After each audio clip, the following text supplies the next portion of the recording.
Hey, what's up y'all? Coach Paul over here coming at you with a shoe review for the brand new Nike Metcon React Turbo. If you're brand new to the channel, I'm Paul. It's good to meet you. I'm a gym owner here in Chicago. I'm a brand new dad. I got another baby on the way, and I'm really into functional fitness and all the gear that goes with it. If you're a regular subscriber to this channel, thanks for still being here. I know it's been a long time since I've been able to create some content because life has just been crazy. Being a new dad and just bought a home, and with COVID and everything, this past year has just been nuts.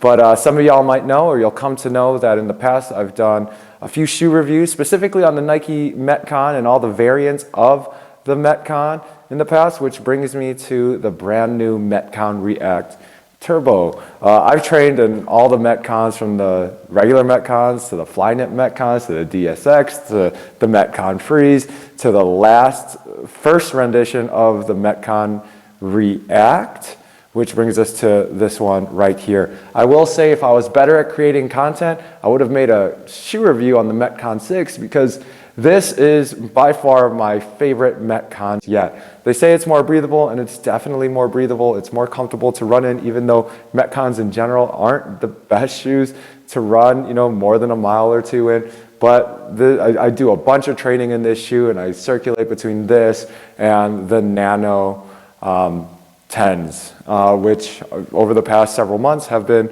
my favorite shoes to train in. And I'll talk more about these later as I compare them to this shoe. So I just got these shoes, put them through a couple workouts.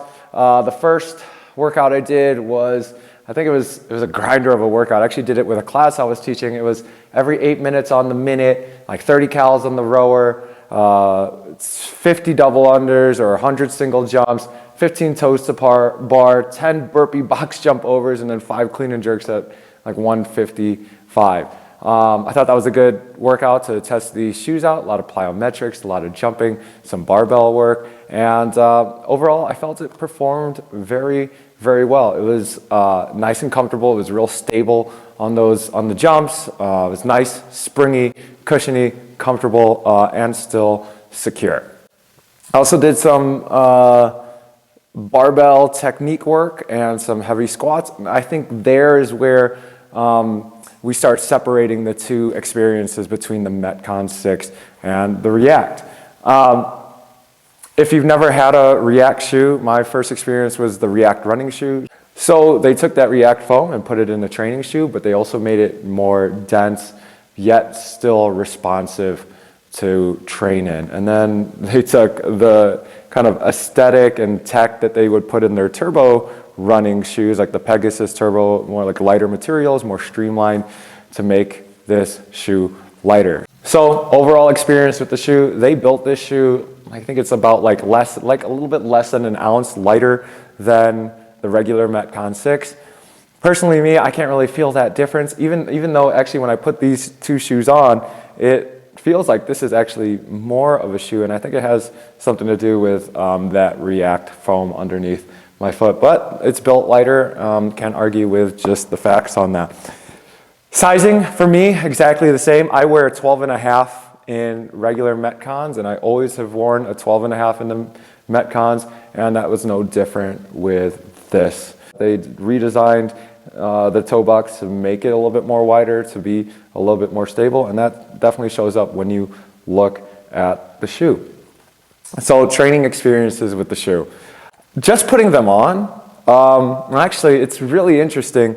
This actually feels softer to wear in this shoe, but even though this seems denser, when you start putting pressure and jumping and running in this shoe, you feel that density in the foam and that responsiveness in the foam when you run. Just wearing, I say personally, I feel like these are just a little bit more comfortable to wear. Even though these feel softer and more comfortable to wear, when I do things like heavy barbell work or some heavy squats, with the regular Metcon 6, with the dual density foam in here, I feel like under pressure, under load, that immediately compresses, so that when I squat, I have more power transfer and I can feel the ground more. when I wear a Metcon 6, as opposed to this, as the barbell started getting heavier, I could feel the thickness of the foam and I could feel the springiness and the cushion of the React foam. And I had to think about it for a sec. When I put that barbell on, I'd bounce around a little and I could feel more in between my foot and the ground. Now, for me personally, I like a more minimal feel and I like, feeling the ground underneath my feet. When you put more in between those two, especially if it has some give to it, then for me, I start thinking about it. And for some people, it might not make a big difference. I know, some elite athletes that wore the first Metcon React and was, cleaning super heavy barbells that I would never touch in that shoe, and it worked out perfectly fine with them. So it always comes down with personal preference, personal experience. You should always wear the shoe that you are most comfortable and most confident in to do the things that you desire to do in that shoe.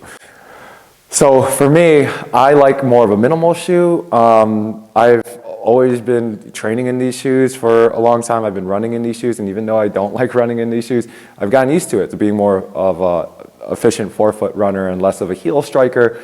In my gym here, people either train in Metcons or Nanos or Nobles.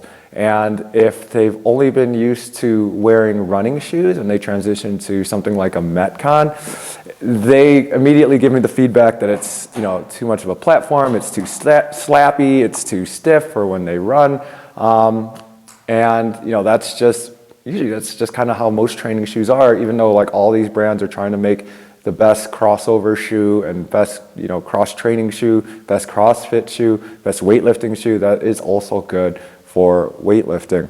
So that's why Reebok just came out with the Nano X1 or the Nano 11. That's supposed to be better for cross training. Nike comes out with their Metcon Freeze that are supposed to be better for cross training.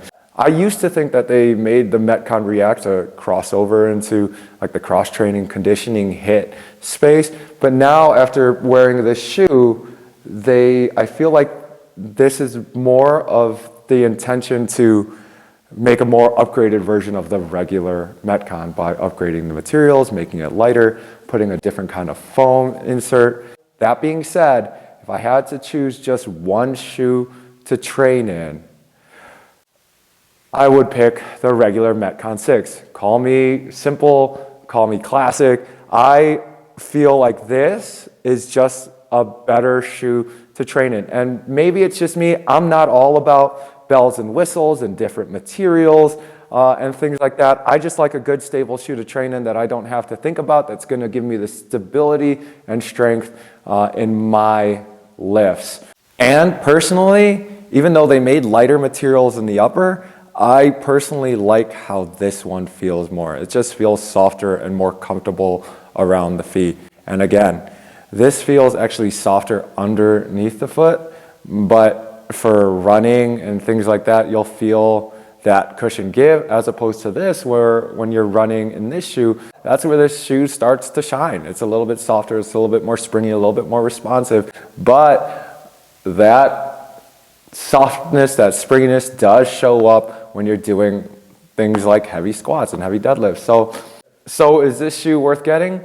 Yeah, if you're a Nike fanboy or fangirl that needs to have the latest shoes, I think it's a shoe worth trying out. But I will say, if you love training in this shoe and you like the feel of a basic classic Metcon, and the Metcon Freeze and the Metcon Flyknits and the last Metcon React wasn't up your alley and you preferred this shoe, I think it is not worth the upgrade. Again, but I'm gonna keep it and I'm gonna put it in my rotation because I wear these training shoes almost 24 hours in a day, every single day of the week. So I need to rotate my shoes or else, they'll wear out too fast. So who is this shoe for other than, CrossFit athletes? I think this is a good shoe for just general fitness, for strength and conditioning athletes, for people that do a lot of running, a lot of jumping, a lot of plyometrics in their workouts. And I think this is a good shoe for that because of that React foam. But again, if you're just looking for a basic, stable, strong shoe, I'd go with the regular Metcon 6.